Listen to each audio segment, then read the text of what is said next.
Четврток, 9 март, кратки вести во 12 часот.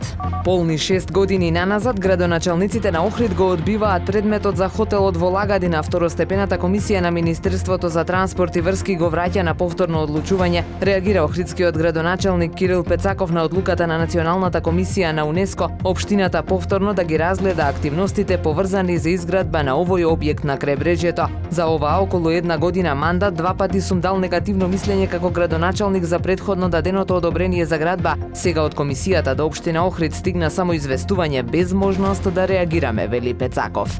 Меѓу 1300 и 1600 лица во Македонија имаат потреба од хроничен третман на хемодиализа. Денес се одбележува Светскиот ден на бубрегот. Во раните стадиуми болеста е без симптоми, доаѓа тивко и пациентите воопшто не знаат дека ја имаат. Лекарите препорачуваат редовни превентивни прегледи со кои може да се открие болеста уште во раните стадиуми и со тоа да се спречи нејзината прогресија. До сега во земјава извршени се трансплантации кај 250 пациенти, а најголем број вакви интервенции од починат донор се извршени во 2021 година. Ред за трансплантација чекаат од 130 до 160 пациенти.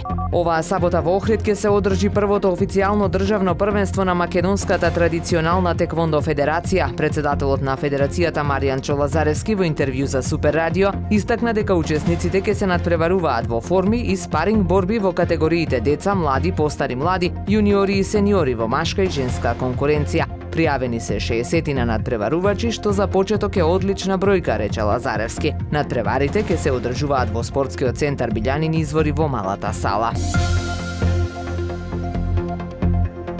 Времето денес променливо облачно и релативно топло со повремени сончеви периоди. Максималната температура во Охрид до 14 степени. Повеќе информации на ohridpress.com.mk.